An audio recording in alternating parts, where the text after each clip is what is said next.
오늘 우리에게 주시는 하나님의 말씀은 마가복음 3장 1절에서 6절까지의 말씀입니다. 마가복음 3장 1절에서 6절까지의 말씀을 교독하시고 마지막 절은 함께 합독하시겠습니다. 예수께서 다시 회당에 들어가시니 한쪽 손 마른 사람이 거기에 있는지라 사람들이 예수를 고발하려 하여 안식일에 그 사람을 고치시는가 주시하고 있거늘 예수께서 손 마른 사람에게 이르시되 한가운데에 일어서라 하시고 그들에게 이르시되 안식일에 선을 행하는 것과 악을 행하는 것 생명을 구하는 것과 죽이는 것 어느 것이 옳으냐 하시니 그들이 잠잠하거늘 그들의 마음이 완악함을 탄식하사 노하심으로 그들을 둘러보시고 그 사람에게 이르시되 내 손을 내밀라 하시매 내밀매 그 손이 회복되었더라. 바리새인들이 나가서 곧 헤롯 왕과 함께 어떻게 하여 예수를 죽일까 의논하니라. 아멘. 할렐루야. 오늘도 우리와 함께 하신 주님을 찬양합니다. 그리고 새벽을 깨워 기도의 향유로 나오신 모든 성도님들께 하나님의 은혜와 평강이 함께 하시기를 기원드립니다. 오늘 본문을 보면 손이 마비되어 이 손이 마른 사람의 이야기가 나옵니다. 회당 안에 한 손 마른 사람이 있었습니다. 오늘 보면 1절 말씀을 보면 예수께서 다시 회당에 들어가시니 한쪽 손 마른 사람이 거기 있는지라. 안식일에 그러니까 회당에 손이 마비되어서 마른 사람을 고치는 이 사건, 이 장면은 마태복음, 마가복음, 누가복음 이렇게 공간복음 모두에 다 나와 있는 사건입니다. 그만큼 이 사건은 많은 사람들에게 관심이 집중되었던 사건이다라고 할 수 있습니다. 예수님이 안식일날, 요즘 말하면 주일날 회당에 들어가셨습니다. 우리가 주일에 예배 드리는으로 나오는 것과 똑같습니다. 그런데 회당에 손이 마른, 즉 마비되어 있는 사람이 있었습니다. 누가복음 6장을 보니까 그 마른 손이 오른쪽 손이었습니다. 누가복음 6장 6절에 또 다른 안식일에 예수께서 회당에 들어가사 가르치실세 거기 오른손 마른 사람이 있는지라. 오른손이 말랐다라는 것을 이제 알게 됩니다. 그렇다면 여러분, 이 손이란 그 사람의 행위와 삶을 가리킨다, 나타낸다라고 말할 수 있습니다.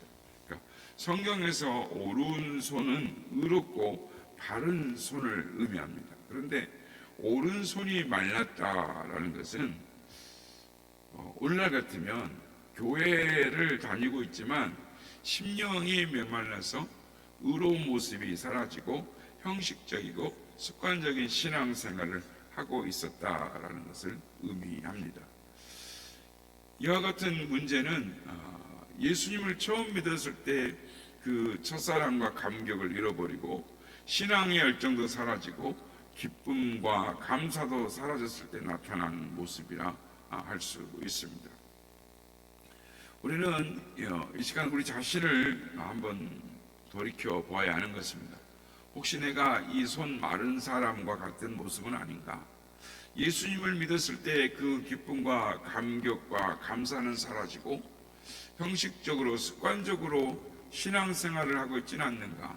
우리 자신을 오늘 말씀을 통해 돌이켜 보기를 소망합니다. 요한계시록을 보면 예수님께서 에베소 교회를 책망하실 때 그들의 첫사랑을 잃어버렸다라고 책망을 하십니다.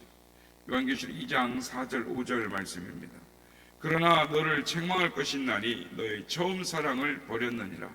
그러므로 어디서 떨어졌는지 생각하고 회개하여 처음 행위를 가지라. 만일 그리하지 아니하고 회개하지 아니하면 내가 내게 가서 내 촛대를 그 자리에서 옮기리라 라고 말씀을 합니다. 교회 내에 손 마른 사람들이 고침을 받아야 하는 것입니다. 그러니까 예배소 교회는 황제 숭배와 우상 숭배가 가득한 곳이었습니다. 그러니까 그곳에서 신앙의 정절을 지킨다라는 것은 대단한 것입니다.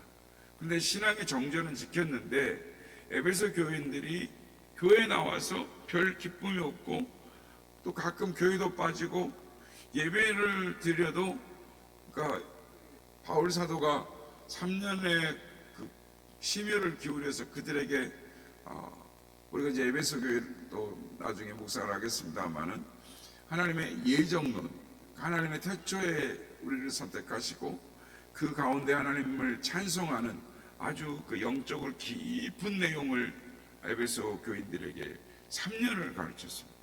자신이 3층 천에 가서 복음까지 아마 다 가르쳤을 것입니다. 그러니까 깊은 신앙은 있었으나 별 기쁨도 없고 감사가 없는 것입니다. 예배를 드려도 그 지식은 갖고 있는데 아무런 감사와 감격이 없고 감동이 없다면 바로 그 자신이 손 마른 사람인 것이죠. 손이 마비되어서 이렇게 손 마른 사람이 되어서 손을 쏠 수 없는 그러한 모습에 있는 사람처럼, 만약 우리의 심령이 메말라 기쁨도 감사도 감격도 없이 그냥 교회만 왔다 갔다 하는 그런 신앙생활을 하고 있다면 빨리 이 모습에서 돌이켜야 하는 것입니다. 바로 그는 우리의 신앙이 지금 어디 있는지를 살펴보고 하나님 앞에서 눈물을 흘려 회개하고 첫사랑을 감격을 회복하는 우리 모두가 되시기를 주의 이름으로 축복합니다. 오늘 본문을 보면 손 마른 사람뿐만 아니라 회당 안에, 그러니까 교회 안에 또 한 종류의 사람이 있는 걸 보게 됩니다. 예수님을 고발하는 사람들이 있는 것을 볼 수 있습니다. 예수님이 손 마른 사람을 고치려고 그를 일으켜 세우셨습니다. 3절 말씀입니다. 예수께서 손 마른 사람에게 이르시되 한가운데에 일어서라 하시고, 누가복음 6장 7절에 보면 예수님이 안식일에 병을 고치면 그것을 고발하려고 지켜보던 사람들이 서기관과 바리새인들이었습니다. 6장 7절, 서기관과 바리새인들이 예수를 고발할 증거를 찾으려 하여 안식일에 병을 고치는가 엿보니라고 합니다. 그러니까 그들은 안식일 날에는 예배만 드려야지 다른 것은 일절하면 안 된다, 그렇게 주장을 하고 그렇게 말하는 사람들이었어요. 그래서 병 고치는 것도 일하는 것이라고 생각해서 안식일을 범했으니까 우리가 여기에 대해서 죄를 물어야겠다, 이렇게 고발하려고 그 자리에서 고치나 안 고치나 지켜보고 있었던 것이죠. 그러니까 서기관과 바리새인은 그 회당의 지도자급에 있는 사람들이었어요. 그러니까 교회의 지도자 되는 사람들인데 손 마른 사람보다 더 큰 문제가 뭐였냐면 바로 이 사람들이었어요. 교회는 오래 다녀서 재직도 되고 부서장도 되고 있는데 은혜를 잃어버리니까 남을 비판하고 판단하고 자꾸 의심만 쌓여가고, 이 사람은 이게 잘못됐고 저 사람은 저게 잘못됐고 자꾸 문제만 들춰냅니다. 자기가 옳다 보니까, 스스로 옳다 보니까 남의 약점만 보고 지적하게 되는 것이죠. 일반적으로 교회의 문제를 일으키는 사람들은 교회의 초신자나 평신도가 아닙니다. 교회를 오래 다녔지만 은혜를 잃어버린 사람들이 교회에서 문제를 일으킵니다. 결국 그들의 행위가 교회에 큰 피해를 입히는 것입니다. 우리가 기억해야 할 것이 있습니다. 교회의 머리는 예수 그리스도이시고 교회는 그리스도의 몸이라는 것입니다. 그래서 바리새인들의 행위가 본인은 자기들의 문제를 해결하고 남의 잘못을 지적하고 판단하고 비판한다고 생각하지만 결국은 예수님의 몸에 상처를 입히고 주님의 영광을 가린다는 것을 잊지 말아야 하는 것입니다. 그래서 에베소서 1장 22절 23절에 바울 사도는 이렇게 설명을 합니다. 또 만물을 그의 발 아래 복종하게 하시고 그를 만물 위에 교회의 머리로 삼으셨느니라. 교회는 그의 몸이니 만물 안에서 만물을 충만케 하시는 이의 충만함이니라 라고 말씀합니다. 예수님이 머리가 되시는 교회를 사랑해야 되는 것입니다. 예수님의 몸이 되는 교회를 우리가 사랑해야 합니다. 언제나 기쁨으로 감사함으로 예배를 드려서 주님께 영광을 돌리고 그 기쁨으로 주님을 섬기고 교회를 섬겨서 하나님의 영광을 나타내는 우리가 되어야 하는 것입니다. 그러므로 언제나 주님을 섬길 때는 나 자신의 마음에 기쁨이 있는가 없는가 우리 자신을 살펴보아야 합니다. 그리고 내가 내 마음속에 남을 판단하는 또는 정죄하는 그런 생각들이 있는가 없는가 살펴보고 돌이키는 자가 되어야 되는 것이죠. 그래서 겸손히 깨어지고 낮아져서 주변을 섬기는 우리 모두가 되어야 될 줄로 믿습니다. 유명한 복음주의자이며 설교자이던 앤드류 모레이 목사님은 나를 버려야 예수가 산다라는 책에서 이렇게 말합니다. 자아가 깨진 사람은 자기의 무능력을 깨닫고 나는 아무것도 아님을 이렇게 고백한다. 나는 십자가에 못 박힌 사람이다. 나는 전적으로 무력하다.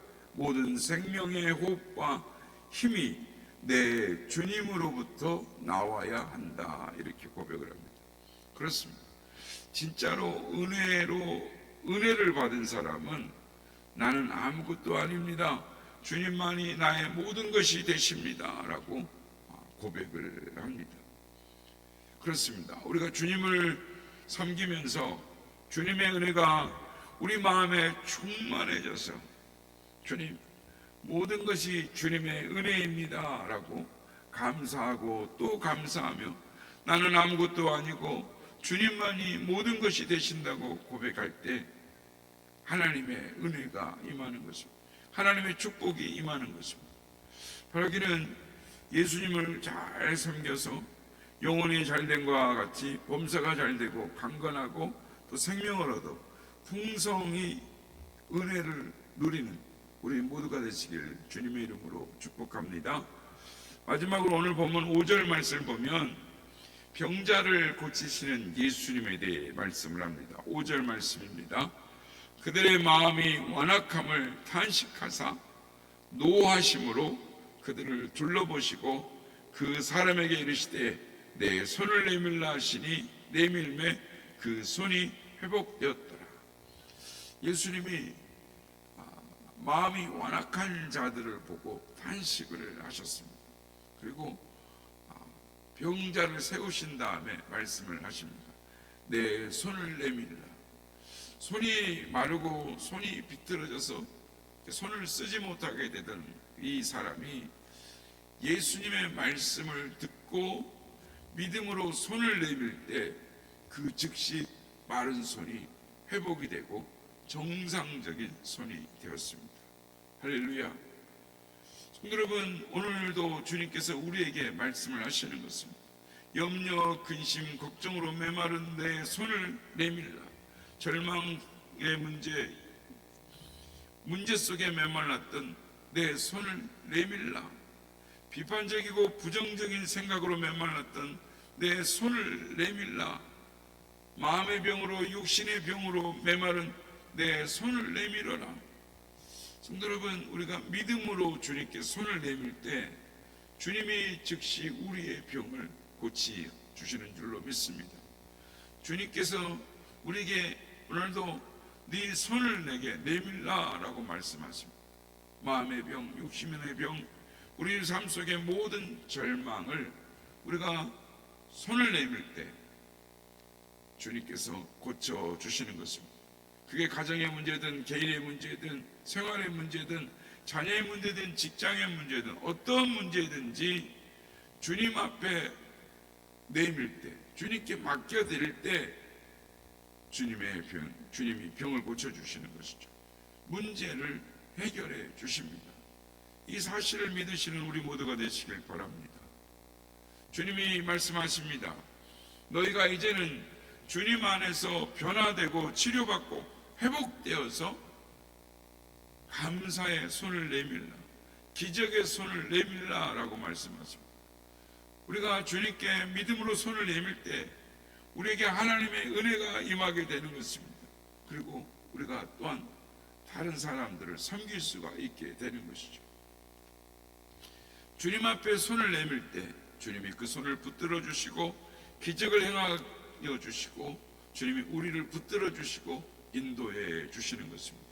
그러기는 우리의 삶에 문제가 있을 때 주님께 손을 내밀어 주님이 우리를 치료하시는 그 은혜를 체험하며 살아갔습니다. 우리 모두가 다 되시기를 예수님의 이름으로 축복합니다.